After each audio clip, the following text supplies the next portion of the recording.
Muy bien, estimados alumnos, ya estamos grabando la clase. Acá tenemos un ejercicio que quedó pendiente de la semana pasada. En la figura se tiene una línea de aceite a la cual se ha conectado un manómetro de columna de agua abierto a la atmósfera. ¿Cuál es la presión de la línea de aceite? Entonces, cuando decimos que es un manómetro de columna de agua, lo que estamos diciendo es que el fluido de trabajo que se usa en el manómetro es agua. Entonces, hay muchísimos tipos de manómetros, mejor dicho, a lo largo de la historia han existido muchísimos tipos de manómetros que han trabajado con diferentes sustancias. Lo que pasa es que hay sustancias que son mejores, son más estables que otras. Entonces, ya históricamente ha quedado el uso de mercurio, de manómetros de mercurio para medir la presión, así como se utilizan termómetros de mercurio para medir la temperatura. Entonces, ha quedado pues el uso de otro tipo de manómetros. Los manómetros más usados en la industria son manómetros tipo Burdon, que son aquellos que tienen un dial y una aguja, y ya poco a poco han sido reemplazados por los manómetros digitales. Entonces, cuando me dicen que está abierto a la atmósfera, quiere decir que este extremo de la tubería del manómetro no tiene ningún tipo de tapa. Por tanto, la atmósfera ejerce presión sobre el manómetro. Aquí me están preguntando cuál es la presión de la línea de aceite. Me están diciendo que la presión atmosférica es de 100 kilopascales y que la densidad del agua es de 997.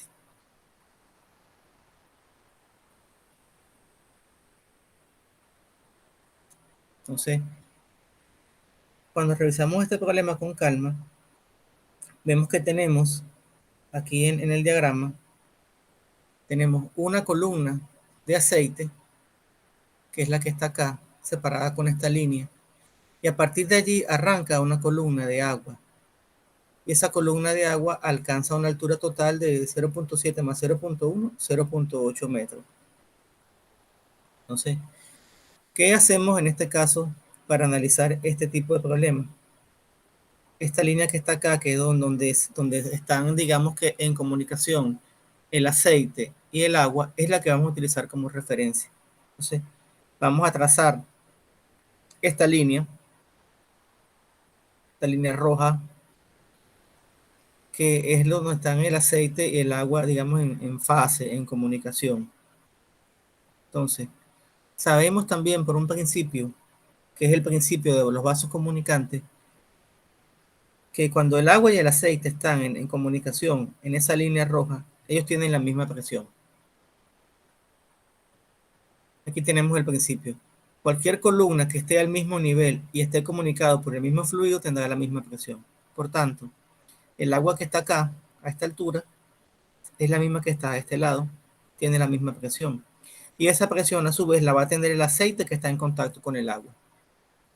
Entonces definimos dos puntos.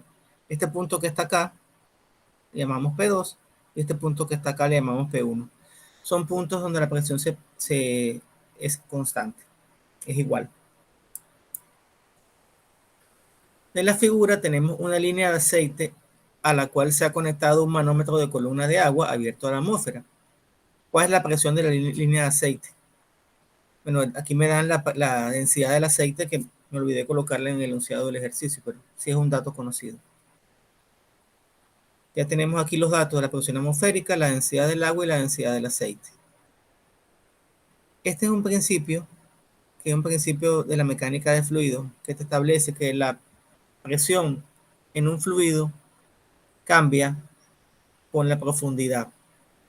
Por ejemplo, cuando nosotros nos sumergimos en una piscina, vamos a notar que la presión atmosférica nos va a molestar en los oídos. ¿Y eso es por qué? Eso es porque, perdón, la presión atmosférica no.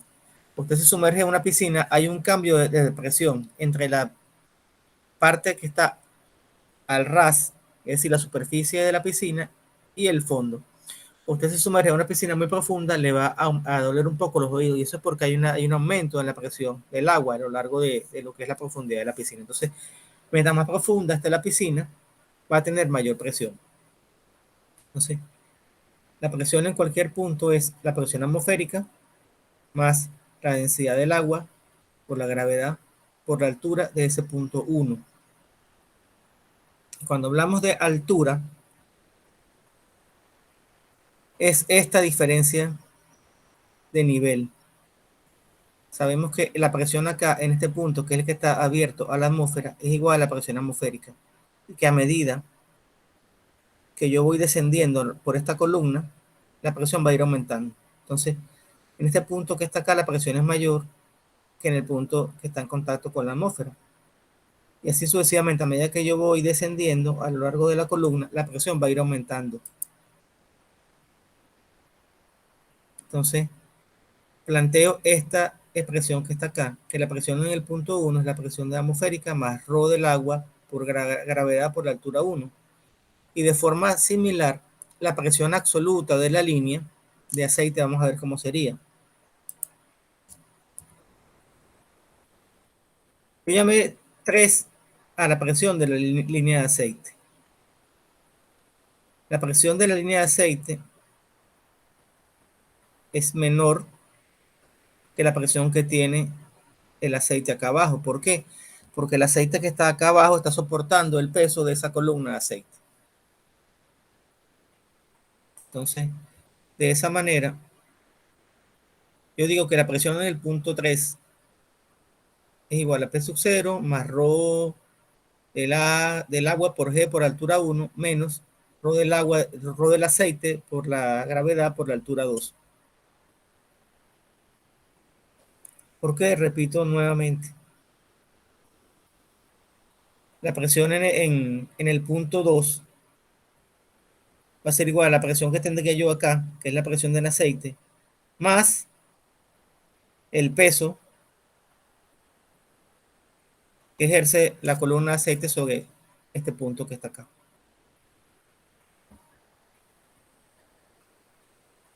Entonces,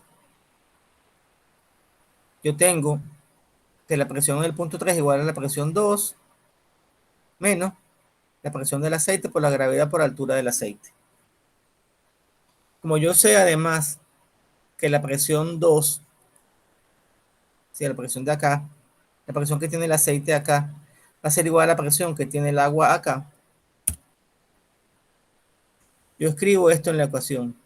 Donde aparece P2, escribimos esto completo, que es lo que tenemos acá.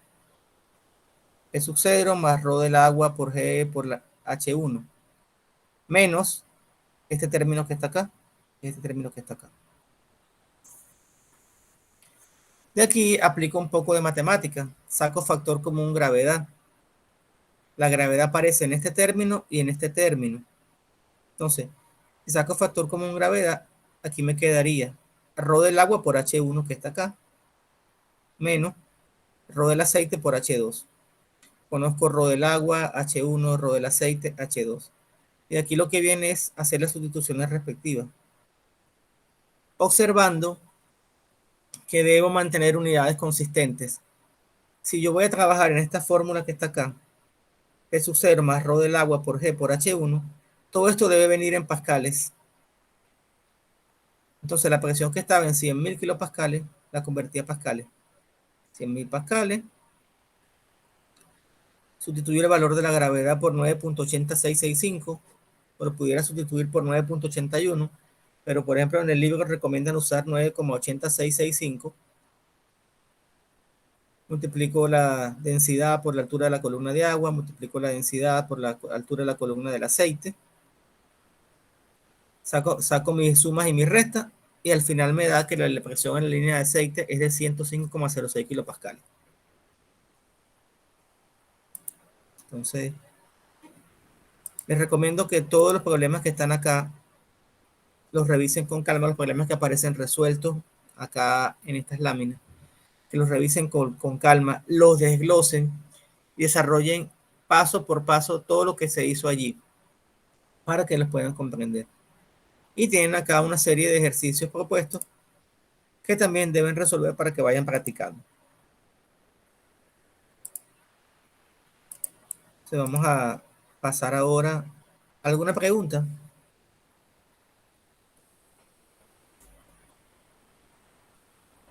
No, Buenos profe. días, profesor. Sí, yo sí tengo una consulta. ¿Cómo no? Lo que pasa es que esta es mi primera clase. Ujú. Entonces, yo quería saber si las clases se graban, ya que entro a las 9, a las 8 y salgo a las 5 del trabajo, entonces no me da como chance de prestar bien atención. Entonces, quería saber si las clases se grababan. Sí, esta la estamos grabando. La semana pasada sí se me pasó por alto, pero esta la Ah, estamos ok. grabando ya. Y por supuesto ya cuando tenga, pues, cuando Google Meet me haga la conversión al archivo MP3, MP4, pues voy a proceder a publicarlo en YouTube para que la puedan ver con calma después. Y pues, y disculpe, sé que no viene el tema y fue clase pasada, pero quería saber qué fue lo que dieron la clase pasada. Si dieron algún tema o algo así. Sí, dimos bastante material. Eso ya está, las láminas de la clase pasada están publicadas ya. De todas maneras, Ah, tengo otra sección que comienza este viernes. Ahí repetiré la primera clase porque ya no se ha dado nada y la voy a ok. grabar. ¿Y Cuando la a qué hora grabe, la sería? publico. Esa clase es a las 3:30 de la tarde. Oh, entiendo. Bueno, está Ujú. bien. Gracias. A la orden. Bueno, entonces vamos a continuar con el tema de la clase 2. Este tema, esta clase la he llamado tablas termodinámicas. Y así porque anteriormente todo se trabajaba con tablas y con gráficos. Hoy en día ya los sistemas de cálculo y las aplicaciones nos permiten que no tengamos que utilizar las tablas como se usaban antiguamente. Por lo menos es importante aprender el uso de las tablas porque te da bastante destreza y te ayuda a entender muchos fenómenos. Porque el manejo de las tablas te ayuda a aplicar los conceptos, saber diferenciar, bueno, qué característica debe tener el líquido comprimido con respecto al líquido saturado, cuando hay ese cambio entre el vapor saturado y el vapor sobrecalentado. Ese tipo de cosas te los dan el manejo de las tablas, porque para manejar las tablas hay que estar muy, muy, muy, muy claro con lo que son todos los aspectos teóricos y todas las propiedades de los fluidos. Entonces, la semana pasada conversamos un poco sobre este tema, lo que es la calidad en la mezcla líquido-vapor. Y yo les comentaba que cuando el agua hierve, cuando estamos a nivel del mar, el agua hierve a una presión de aproximadamente, si la presión es de 100 kilopascales, el agua hierve aproximadamente a 100 grados centígrados. Entonces, cuando aparece la primera gota de vapor, la temperatura se va a mantener constante, la presión se va a mantener constante y va a comenzar un proceso en el cual todo el calor que se le añade al agua se va a invertir en darle mayor energía a las moléculas de agua para convertirse de líquido a vapor. Entonces, en ese momento vamos a tener que desde que aparece la primera gota de vapor hasta que desaparece la última gota de líquido, vamos a tener el agua en los dos estados, tanto en estado líquido como en estado sólido. Entonces, realmente no se quiere, por ejemplo, cuando nosotros queremos bombear agua, no queremos que el agua tenga partículas de vapor, porque eso me produce un fenómeno llamado cavitación. Y cuando yo voy a utilizar el agua en forma de vapor para impulsar una turbina para generar electricidad, para generar potencia, tampoco quiero tener líquido porque también me va a causar cavitación. Pero en ese estado en que ya el agua está en las dos fases, tanto en líquido como en vapor, vamos a tener un concepto que es el concepto de calidad. Y la calidad se refiere entonces es a la cantidad de vapor que tienes medido con respecto a la masa total. Entonces, para esto se asume que la fase líquida y la fase gaseosa coexisten entre sí. Entonces que la masa total del, del agua va a estar dada por una parte en forma de líquido, que es lo que llamamos MF, y una parte en forma de vapor, que es lo que llamamos Mg. Entonces, ya habíamos definido la calidad como la masa del vapor entre la masa total, sabiendo que la masa total es la masa del líquido más la masa del vapor. Por otra parte, también sabemos que el volumen total del agua en este estado de equilibrio líquido-vapor está dado por volumen total es igual al volumen del líquido más el volumen del vapor. Además les dije la semana pasada que el volumen específico, que es esta B minúscula, es el volumen total dividido por la masa. Entonces, de esta manera, el volumen del líquido sería la masa del líquido por el volumen específico del líquido, que de paso es la propiedad que aparece en las tablas. En las tablas aparece el volumen específico. Y el volumen total del vapor sería la masa de ese vapor por su volumen específico. Si queremos saber el volumen promedio de la mezcla, es decir, el volumen específico promedio, lo que hacemos es que el volumen total lo dividimos entre la masa. Entonces, en esta expresión que está acá, dividimos todo por la masa, que es lo que se hizo acá. Entonces, sabemos que el volumen específico, el volumen total, perdón, entre la masa es igual al volumen específico. Y que además, si yo quiero despejar de esta expresión que está acá, MF, que es la masa del líquido, lo que hago es que a la masa total le resto la masa del vapor. Y cuando hago toda esa serie de manipulaciones y deducciones matemáticas, voy a obtener una nueva expresión para la calidad. Y es esta que obtengo acá. Que la calidad va a ser igual al volumen específico promedio que tengo en ese equilibrio de fases líquido-vapor menos el volumen del líquido entre la diferencia entre el volumen del vapor y el volumen del líquido. Y este término que está acá, VFG, aparece en las tablas de termodinámica. Que eso es la diferencia entre, que lo vemos acá en esta gráfica que está acá. Cuando yo tengo un agua, el agua, y lo comienzo a calentar y llego al punto de ebullición, cuando se transforma la primera gota de líquido en vapor, toda la temperatura se va a mantener constante y poco a poco yo me voy a ir desplazando a lo largo de esta línea recta, donde el volumen específico va a ir cambiando, el volumen específico del fluido, del líquido, va a ir cambiando hasta transformarse a vapor. Entonces, en cualquier momento, yo voy a tener vapor y líquido. Entonces, la diferencia entre el volumen del vapor y el volumen del líquido es lo que las tablas llaman VFG. Cuando la calidad es 0, quiere decir que no tengo vapor. Y cuando la calidad es 1, quiere decir que ya no tengo líquido, que toda el agua líquida se convirtió en vapor. Entonces, esta formulita de la calidad que aparece acá y la que aparece en la tabla anterior, sí tienen que tomarla, anotarla y tenerla como una fórmula fundamental.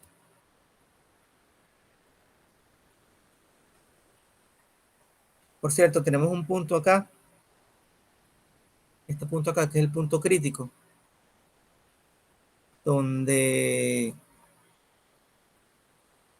yo avanzo, tengo, ¿cómo se llama? En todo este punto yo tengo líquido saturado, en esta curva que está acá. Llego acá y aquí está un punto donde hay cierta inestabilidad entre el líquido y el vapor.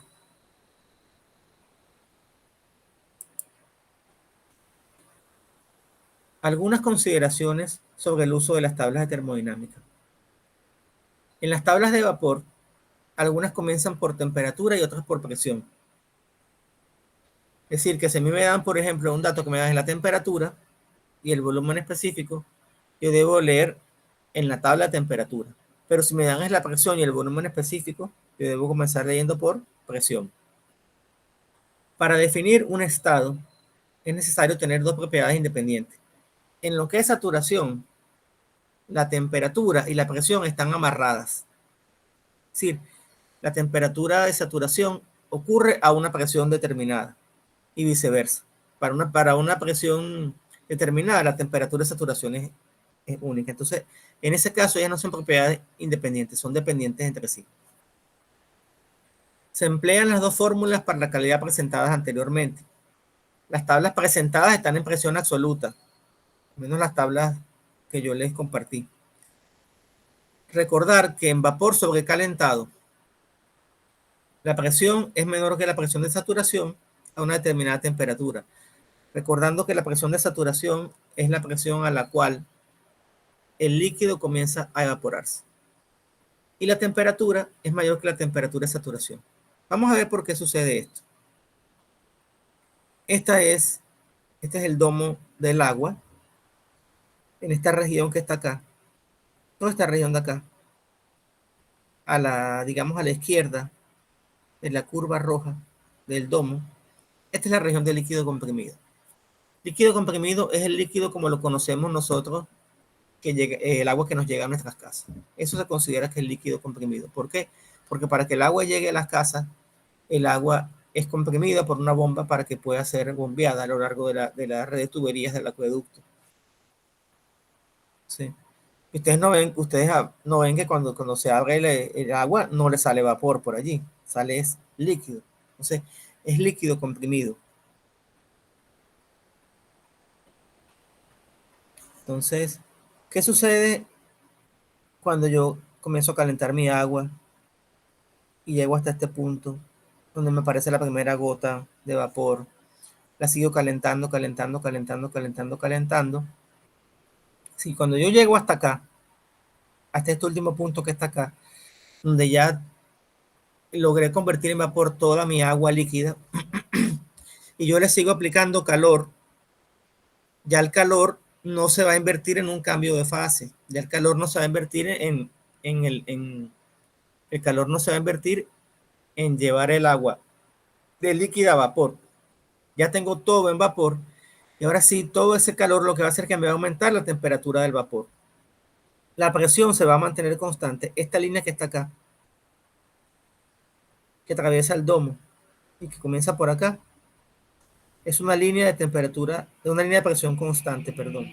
Entonces, cuando salgo de aquí del domo y llego a la región de vapor sobrecalentado, si le sigo aplicando más y más temperatura, más y más calor, perdón, la temperatura va a aumentar. ¿Entienden la idea o no entienden la idea, por favor? Sí, profesor. ¿Seguro? Miren que esto es bien importante estar claro con estos conceptos. Sí, profesor, ahí vamos. Entonces, acá tenemos ahora lo que es, bueno, no les dije, pero este diagrama que está acá es el diagrama temperatura, volumen específico del agua. Todos esos diagramas ustedes los pueden conseguir en la literatura. Hay unos más explicativos que otros. Si hay aplicaciones donde te van cambiando los colores y simuladores. Y tenemos ahora el diagrama de presión, volumen específico del agua. Entonces, esta línea que vemos acá es una línea de temperatura constante. Entonces, estoy acá en líquido comprimido. Si al líquido, fíjense lo interesante acá. El líquido comprimido, como le dije, es el líquido que circula por las tuberías. Si al líquido comprimido yo logro bajar la presión y obtener la presión de saturación, voy a comenzar a evaporarlo también. A lo largo de toda esta línea que está acá, la temperatura se mantiene constante. Entonces, repito lo que estamos diciendo. Esta línea roja es una línea de temperatura constante. Viene por aquí. Aquí es una recta. Que es una recta de pendiente negativa. Luego entra, toca el punto de saturación. Aquí se convierte en esta línea que está acá. Luego sigue por acá. La temperatura se mantiene constante y este es el domo. Entonces, si yo al líquido comprimido que está acá, manteniendo su temperatura, le logro bajar la presión, puedo alcanzar la presión de saturación. Y ahí ese líquido comprimido va a comenzar a evaporarse. Cuando lo estoy evaporando,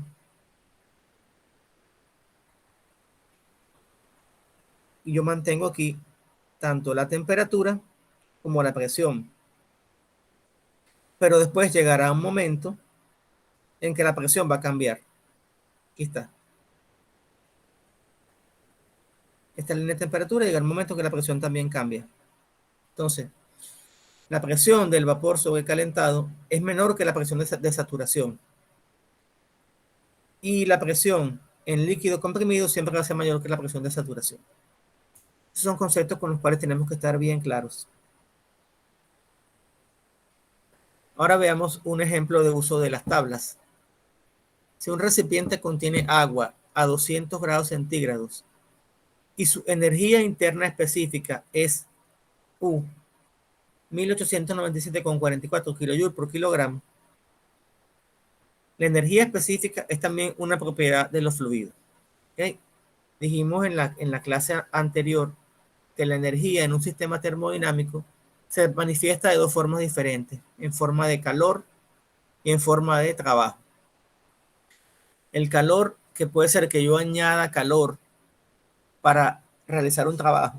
Por ejemplo, en un motor de combustión interna, añadimos calor. ¿De dónde viene ese calor? Pues del combustible, de la capacidad calorífica del diésel o de la gasolina. ¿Y para qué utilizamos el combustible? Para que en la cámara de combustión explote, me impulse los cilindros hacia arriba y hacia abajo. Ese movimiento alternante de los cilindros se convierte en movimiento rotatorio en el cigüeñal, y el cigüeñal pues transfiere en par un momento a la transmisión, al diferencial, y de ahí movemos las ruedas y podemos avanzar tranquilamente de un sitio a otro. Y también puede ser que yo aplique trabajo, por ejemplo, cuando decido comprimir el agua para bombearla de un sitio a otro, y eso también me va a producir cierta cantidad de calor. Entonces, me dicen que el agua está a 200 grados centígrados y la energía interna específica, que también es una propiedad que aparece en las tablas, tiene un valor. Son dos propiedades independientes. Entonces, determinar en qué región de la curva se encuentra el agua. O sea, en qué región de la región que vimos anteriormente en esta gráfica que está acá.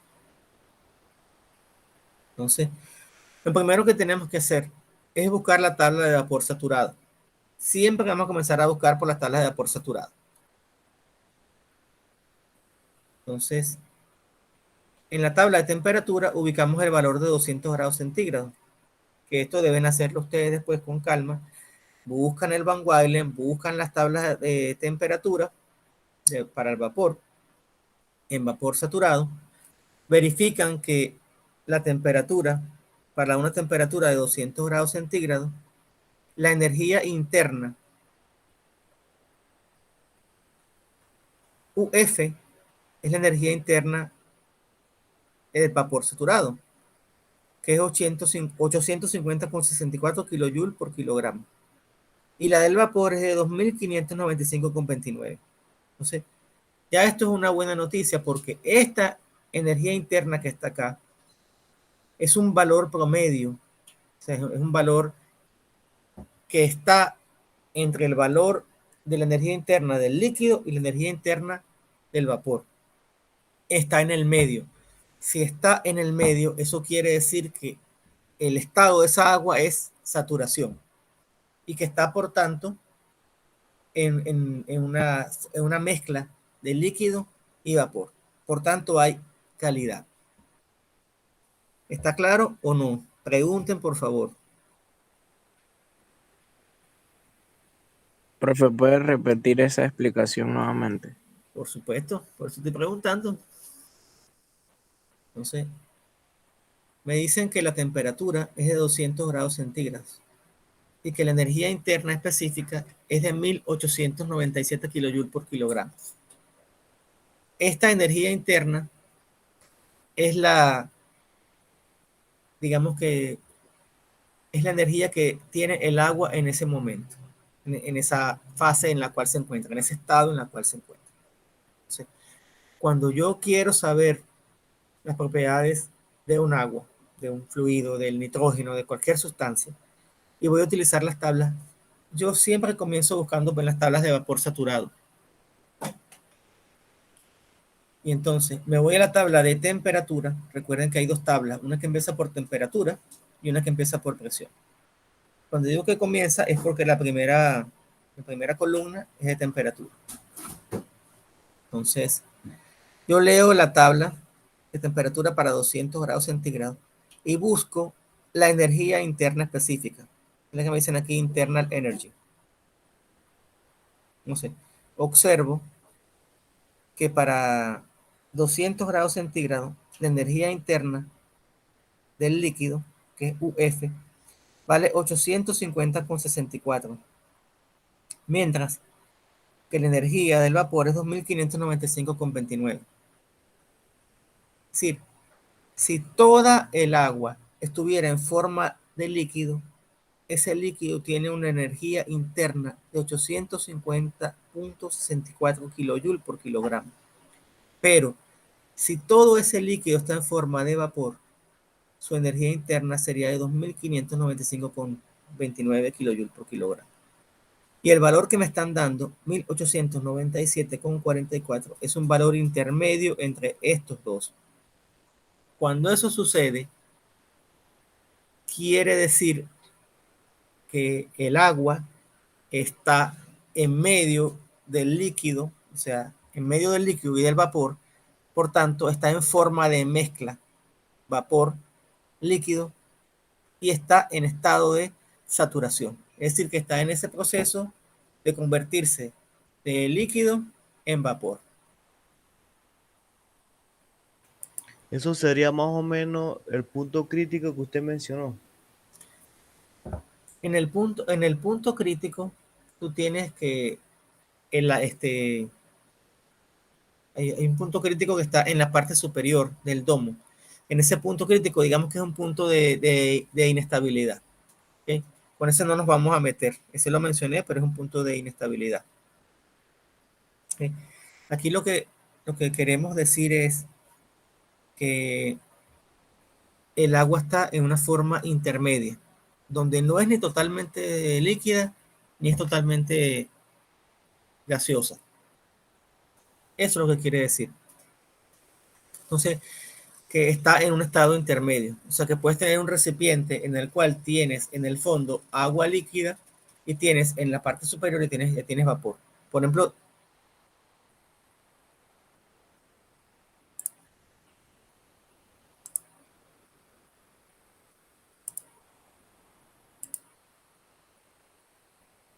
entonces, si tenemos que ese valor es un valor intermedio entre el líquido y el vapor, pues estamos hablando de una mezcla. Entonces, la presión para este caso es de 1533,80 kilopascal, que la leímos acá directamente de la tabla. El volumen específico del líquido lo tenemos acá, que es 0.001156, y el volumen del vapor es 0.12736. Como es una mezcla, ya dijimos que es una mezcla, debemos indicar la calidad. Y la calidad también la podemos expresar como la energía promedio menos la energía del líquido entre la diferencia de energías. Fíjate que este UFG me lo dan acá, 1744,66.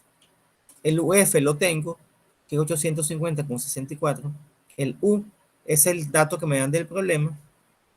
Y aplicando esta fórmula obtengo la calidad. La calidad es 0.6. Quiere decir que el 60% de la masa está en forma de vapor y el 40% restante está en forma de líquido.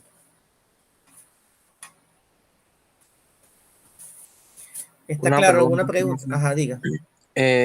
Por ejemplo, ahí el resultado de la calidad del agua, ¿no? Que usted dice que el 60% está en vapor y el 40% restante en líquido. Siempre se va a leer de esa forma. Sí, sí, porque justamente la calidad lo que mide es la cantidad de vapor con respecto a la cantidad de líquido total. Porque Listo. cuando tú tienes una caldera y en la caldera quieres generar vapor, tú quieres es tener una calidad de 1, es decir, que el 100% del agua esté en forma de vapor. Tú no quieres tener líquido. No quieres tener líquido en una caldera porque no te va a servir, el agua líquida no te va a servir para esterilizar. Por ejemplo, en los hospitales se utiliza el vapor para esterilizar. Se utiliza el vapor también en la parte de las cocinas industriales. Se utiliza también vapor, por ejemplo, en las plantas de alimentos balanceados para animales.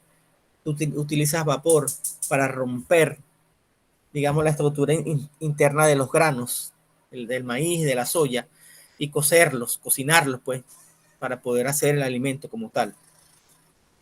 Entonces, siempre la calidad te indica la cantidad de vapor. Entonces aquí el 0.6,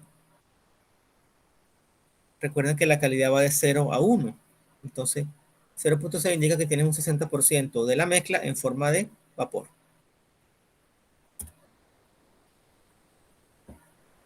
¿Sí? Cuando llega uno fue que dijo que ya no había agua, ¿no? No hay agua líquida, no hay agua líquida.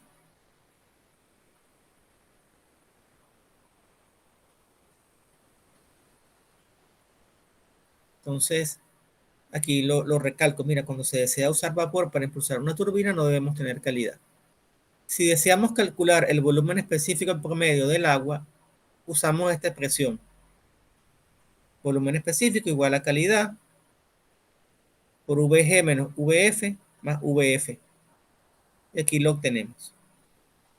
Entonces, la calidad puede ser calculada con cualquier propiedad intensiva indicada en las tablas, pues la calidad afecta a todas las propiedades intensivas del agua. Entonces, puedes utilizar la energía interna, puedes utilizar la entalpía, puedes utilizar el volumen específico. O la entropía, que son variables tanto la entalpía como la entropía, que vamos a revisar más adelante, estudiar más adelante. Ejemplo 2. Se tiene agua a 120 grados centígrados y 500 kilopascal de presión. Indique el estado del agua. Entonces, de la tabla de vapor saturado, siempre vamos a comenzar a leer las tablas por la tabla de vapor saturado. Y fíjense que me voy a mi tabla de vapor saturado y repito, esto deben hacerlo ustedes deben verificar esto que yo les estoy diciendo. Entonces, de mi tabla de vapor saturado, que es la que presento acá, tengo que a 120 grados centígrados la presión de saturación es 198 kilopascales. Entonces, la presión que me están dando es mayor que la presión de saturación. Entonces volvemos al diagrama de presión y volumen específico del agua. Si estoy en una región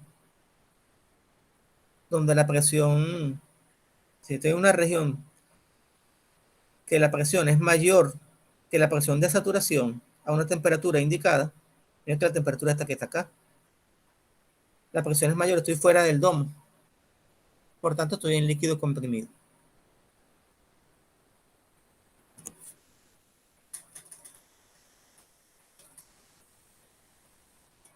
¿Estamos claros, sí o no? Va, profe, que me perdí un poco. Ajá. Les decía que siempre en el líquido comprimido, la presión del líquido va a ser mayor que la presión de saturación. ¿Por qué? Porque en líquido comprimido tú le estás, que por eso daba el caso de las tuberías de agua, para que el agua fluya por una tubería, tú la debes comprimir. O sea, darle energía a ese líquido para que pueda, pues, avanzar a lo largo de las tuberías.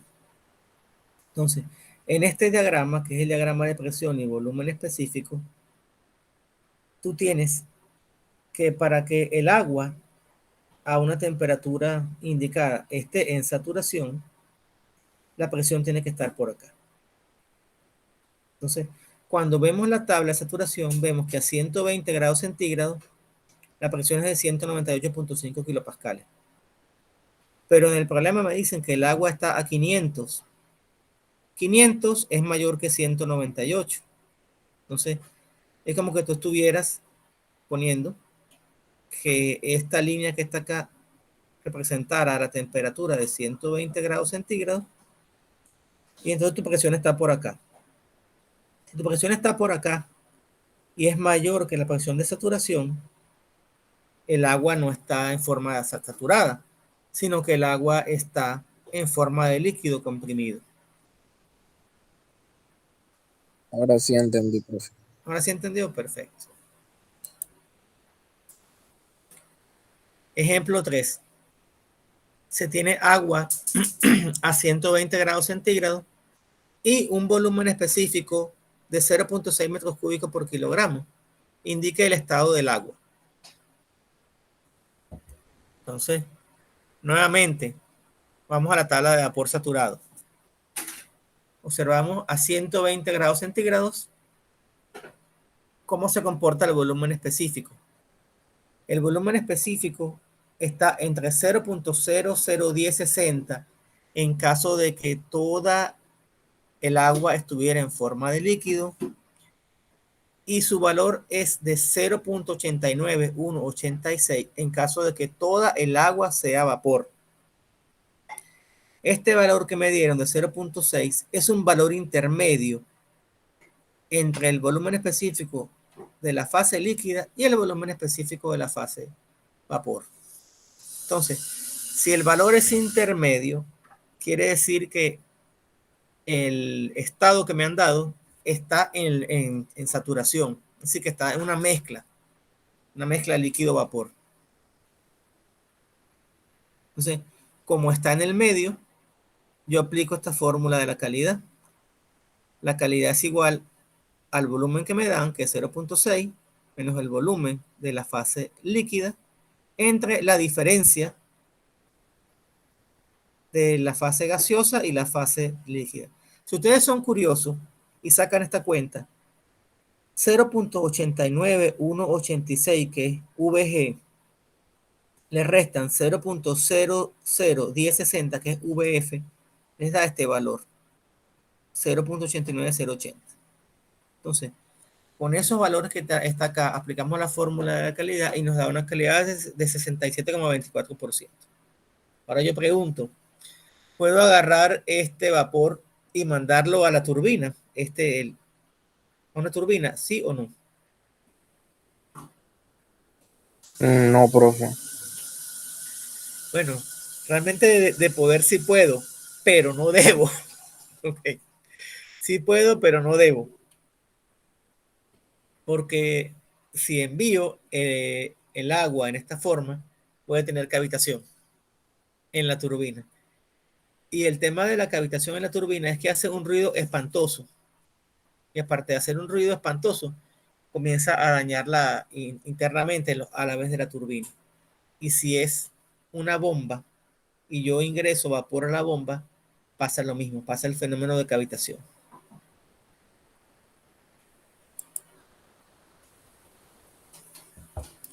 Profesor, una consulta sobre la diapositiva anterior. Si me confirman los valores que utilizó en la fórmula. Sí. Este V o V es 0.6. Este VF 0.001060. Y este VFG es 0.89080. Cuando se utiliza esa tabla es recomendable utilizar todos los decimales, ¿correcto? Sí. Okay. Sí. Listo, gracias, profesor. A la orden. Pasamos ahora a la tabla para el refrigerante 134A. El refrigerante 134A es el que se usa actualmente en los aires acondicionados, las refrigeradoras y en los vehículos. Entonces tenemos que yo quiero colocar 134A en un vehículo. Luego de hacer vacío, el técnico coloca 70 gramos de refrigerante. Eso de refrigerante viene en unas latas bastante pequeñas. Y los manómetros de baja registran una presión de 12 psi. Determine el estado del refrigerante sabiendo que el volumen total del circuito es 8.2 litros. Entonces, aquí hay varias cosas interesantes en este enunciado. Número 1, el refrigerante. El refrigerante es un líquido de trabajo que se usa en los circuitos frigoríficos o circuitos de aire acondicionado. Lo que hace ese refrigerante es que absorbe el calor del medio ambiente. Por ejemplo, en el vehículo, usted enciende el aire acondicionado porque el vehículo está caliente, el habitáculo del vehículo. Entonces, lo que hace el refrigerante cuando se evapora es que absorbe ese calor. Entonces, ahí ya viene una diferencia de temperatura, el aire alrededor se va a enfriar, entonces ese aire es impulsado con un ventilador a lo largo de las ventanillas de aire acondicionado y por eso que el aire está enfriando. Cuando no hay ese refrigerante, es lo que normalmente dicen, le falta gas. Luego de hacer vacío, o sea, usted debe hacer vacío porque usted debe sacar todas las impurezas que quedan dentro del circuito, así como se hace el procedimiento de añadir gas cuando se hace un servicio de aire acondicionado. ¿Sí? El técnico coloca 70 gramos y los manómetros de baja registran una presión de 12 psi. El manómetro en el aire acondicionado automotriz hay dos manómetros, el de alta y el de baja. El de baja lo que te indica es la presión en el evaporador. Y el otro te indica la presión a la salida del compresor, el manómetro de aire. Determine el estado del refrigerante sabiendo que el volumen total del circuito es 8.2 litros. Es decir, 8.2 litros es el volumen del circuito, incluyendo las tuberías, incluyendo el evaporador, incluyendo el condensador, incluyendo el compresor, es decir, todo lo que compone el circuito. Entonces, datos. La presión es de 12 psi y es manométrica porque estamos diciendo acá que los manómetros de baja registran una presión de 12 psi. Entonces, cuando yo mido la presión con manómetro, la presión que me da es una presión manométrica, no es una presión absoluta. Y es cuando mucha gente se cae en esto, que les dan los datos de los problemas en presiones manométricas y te tratan de ir con eso a las tablas y les va a dar cosas locas porque las tablas se manejan con presiones absolutas. El volumen es de 8.2 litros, la masa es de 70 gramos y me dan el fluido que es refrigerante 134A. Entonces, lo primero que tenemos que hacer es convertir la presión manométrica en presión absoluta. Se sabe que la presión atmosférica es 14.7 psi. Entonces, por tanto, mi presión va a ser igual, mi presión absoluta, a mis 12 psi que me marcan los manómetros, más el valor de la presión atmosférica de 14.7. Por tanto, me va a dar una presión de 26.7. Esos 26.7 psi hay que convertirlos a kilopascales. Y para eso aplicamos factores de conversión. Sabemos que un PSI equivale a 6.89476 kilopascal. Entonces, 26.7 PSI lo multiplico por este factor de conversión. PSI que están dividiendo con PSI que están multiplicando se simplifica. Y al final la presión va a dar 170,3 kilopascal. Actualmente estas conversiones uno ingresa en YouTube y le dice, en Google, conviérteme 26,7 PSI a kilopascal y te va a dar ese valor. Pero así es como se hace, usando factores de conversión. El volumen que está en forma de litro lo debemos convertir en metro cúbico, sabiendo que 1000 litros es equivalente a un metro cúbico. Entonces, esos 8.20 litros los multipliqué por 1, los dividí por 1000. Litros con litros se simplifican y me queda el volumen en metros cúbicos.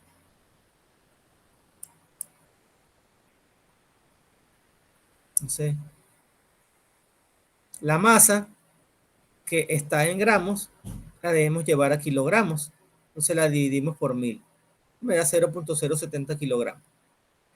Con esos datos del volumen y de la masa calculo mi volumen específico, que es 0.0082 metros cúbicos entre 0.070 kilogramos y me da 0,11710 metros cúbicos por kilogramo. Entonces, con ese dato, el dato de la presión, que ya lo tengo expresado en forma de kilopascal y en presión absoluta, y el volumen específico, me voy a la tabla de saturación para el refrigerante 134A. Me dice que la presión es 170,3 y cuando voy a la tabla tengo 165 y 201,7. Es decir que ese dato no aparece, 170. Y cuando veo el volumen específico, hay buenas noticias, pero tampoco son tan buenas. Vemos que a 165 kilopascales, el volumen específico estaría entre el volumen específico para líquido saturado y para vapor saturado. Entonces, está intermedio. De ahí yo pudiera decir, bueno, sí estoy en saturación. El refrigerante está en saturación, pero no sé exactamente en qué lugar está porque esos valores no aparecen en la tabla. Entonces, ¿qué hago cuando los valores no aparecen en la tabla?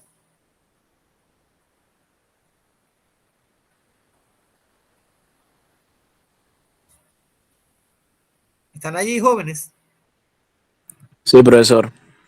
Entonces, ¿qué hago yo si yo veo la tabla y el valor que estoy buscando no aparece en la tabla?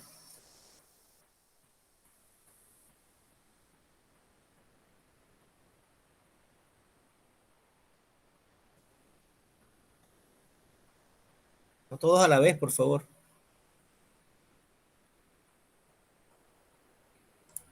Vamos a ver, ¿qué haría usted, Lorena, si el valor no aparece en tabla?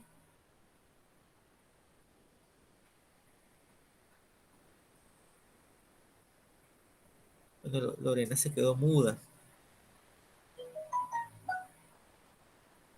Si no me parece el valor exacto, me guiaría del más próximo, no sé. Pudiera ser, pero no. Resulta que hace más o menos unos 400 años, un señor que ustedes han conocido anteriormente llamado Newton, y Newton dijo que se podía hacer una interpolación, es decir, tratar de estimar el valor a partir de valores conocidos. Entonces, lo que se hace en estos casos es un proceso de interpolación, que ya vamos a ver de qué se trata la interpolación. Esa presión no aparece en la tabla, pero está entre dos valores que son 165 y 201. Y ya expliqué lo que pasaba con el volumen específico. Entonces, hay un postulado que es de un filósofo matemático llamado Euclides, que fue un matemático de la antigüedad, matemático griego, que decía que dos puntos determinan una línea recta. Entonces, yo lo que hago es aproximar ese valor que desconozco con una interpolación lineal. Entonces, yo voy a construir una recta entre 165 y 201. Y yo con eso voy a interpolar los valores del volumen para líquido saturado y los volúmenes del líquido para vapor saturado. Y con eso yo voy entonces a resolver mi ejercicio. Veamos cómo funciona eso. Cuando yo tengo una curva cualquiera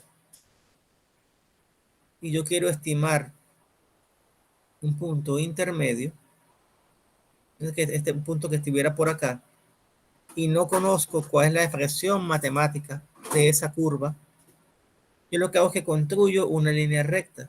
Y mientras más cercanos estén los puntos, mi aproximación va a ser mejor.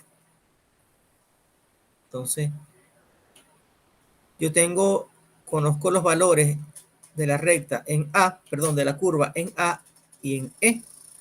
Y yo construyo una línea recta que pase entre A y E para estimar el valor en un punto D, que es un punto intermedio. Entonces, yo tengo que la ecuación de una recta es su pendiente multiplicado por la variable independiente más el punto de intersección con el eje de las Y. Entonces, yo calculo la pendiente de esa recta con esta ecuación que ustedes la deben conocer, que es la ecuación punto pendiente. Perdón, esta es la ecuación de la pendiente dados dos puntos. Utilizo la ecuación punto pendiente, construyo la recta y con eso, de esa manera yo voy a poder calcular el valor que necesito. Vamos a ver esto aquí. A una presión de 165 tengo los valores del volumen específico en forma líquida y el volumen específico en forma gaseosa. Y a un valor de 201,7 obtengo el BF también y el VG. VF y VG. A una presión de 170,30, ¿cuánto valdrán VF y VG? Entonces, en este caso, la variable dependiente es el volumen específico. Y lo obtengo de esta manera que está acá. El volumen específico sería igual al volumen específico 1, que es este que está acá, más estos valores, PF2 menos VF1, entre P2 menos P1, por P menos P1.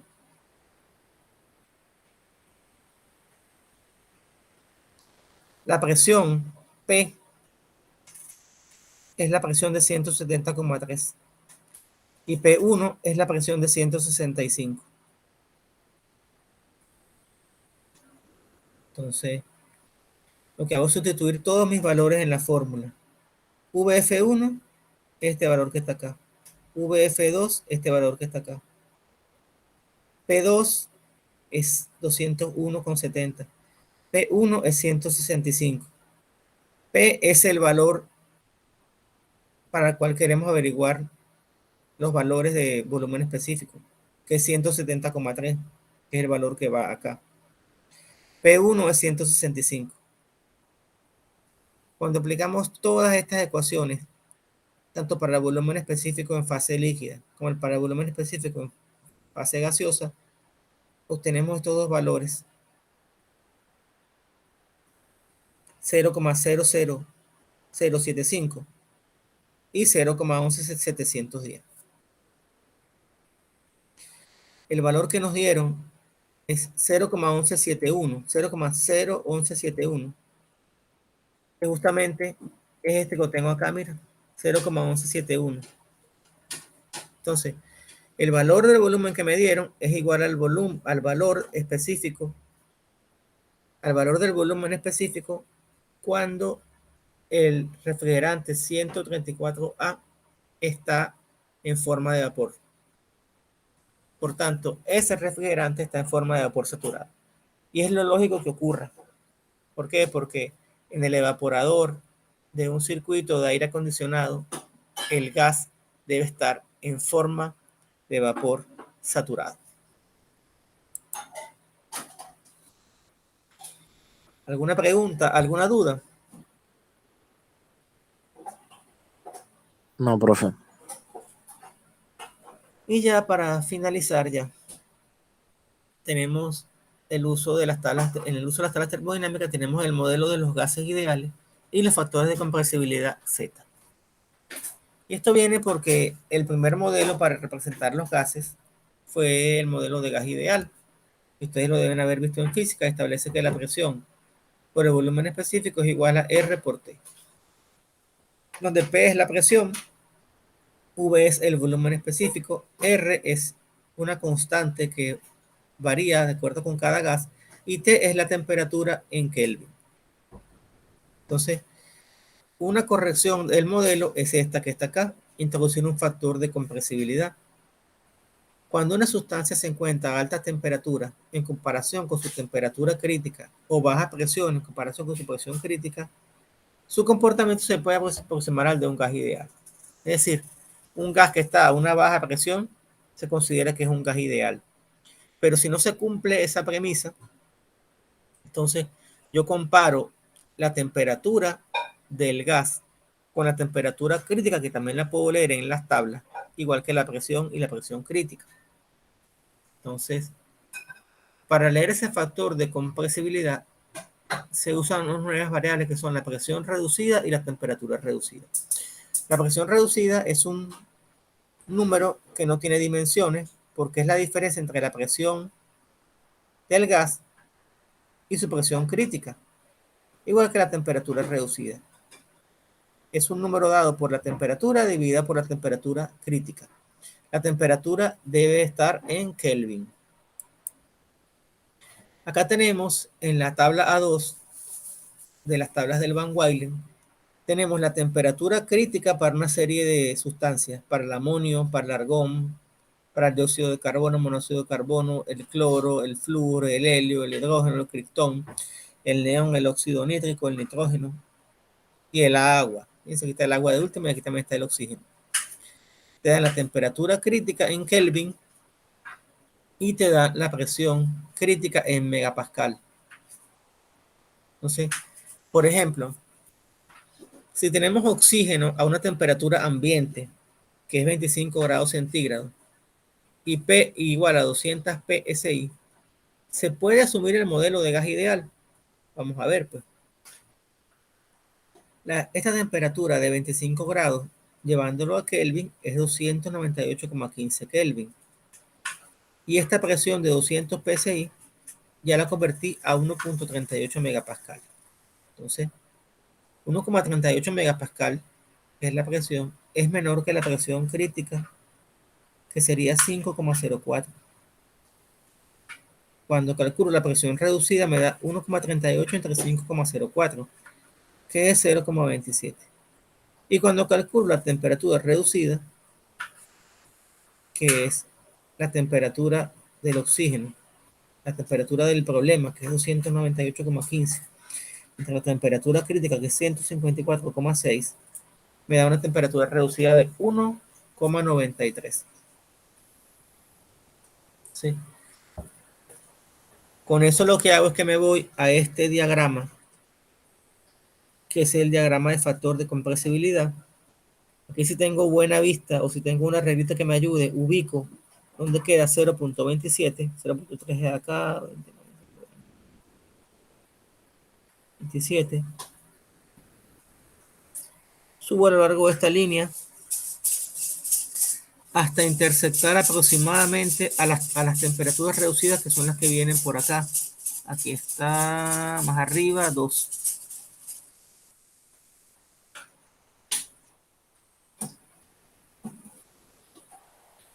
Y con eso me daría un factor de compresibilidad de 0,97. Entonces, lo que hago es que a P por B igual a RT, que es la ecuación de gas ideal, ese término igual a RT lo multiplico por 0,97. Entonces, cuando yo aplico el modelo de gas ideal, estoy introduciendo un error de 3%, que no es tan malo que digamos. Entonces, este diagrama de compresibilidad, ustedes lo pueden encontrar por ahí también en la literatura. Aquí tenemos la propiedad de varios gases ideales a 25 grados centígrados y 100 kilopascal. Se considera que 25 grados centígrados es la temperatura ambiente, que 100 kilopascal es la presión a nivel del mar, y aquí lo tenemos para el vapor, acetileno, para el aire, para el argón y para ustedes contar. Aquí tenemos el oxígeno y el propano al final. Y bueno, jóvenes, esta ha sido toda la clase del día de hoy.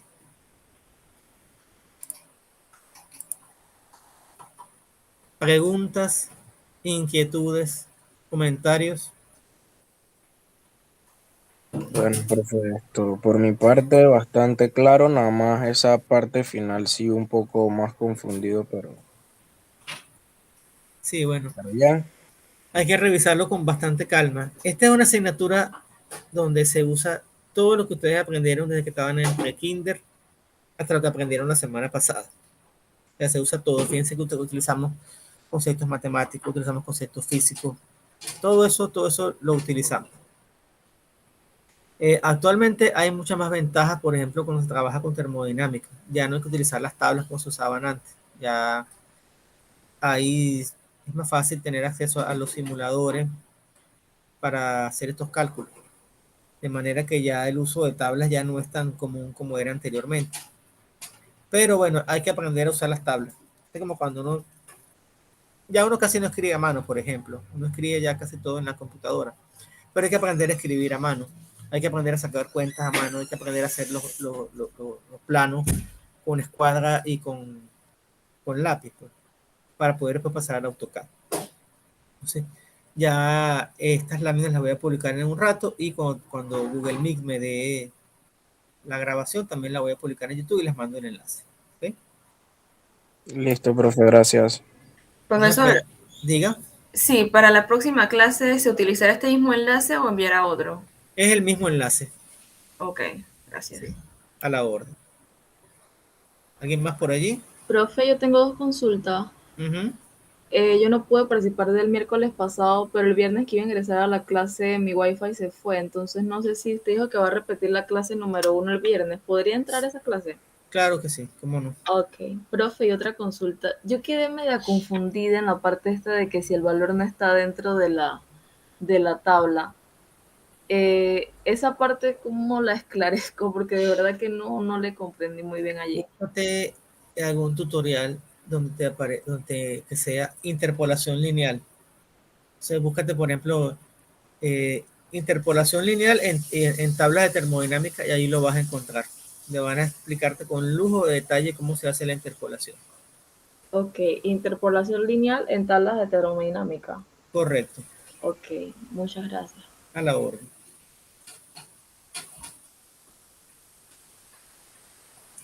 ¿Alguien más por allí?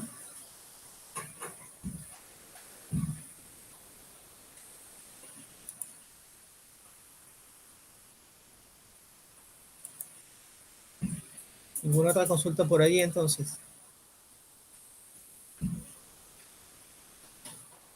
Bueno, jóvenes, ha sido un placer. Entonces, hasta la próxima semana. Que estén muy bien y ya les voy a compartir las láminas de clase y posteriormente el enlace para la grabación. Hasta luego. Feliz día. Gracias, profesor. A su Hasta luego, orden. profe, Gracias. Hasta cuídense. luego, hasta luego.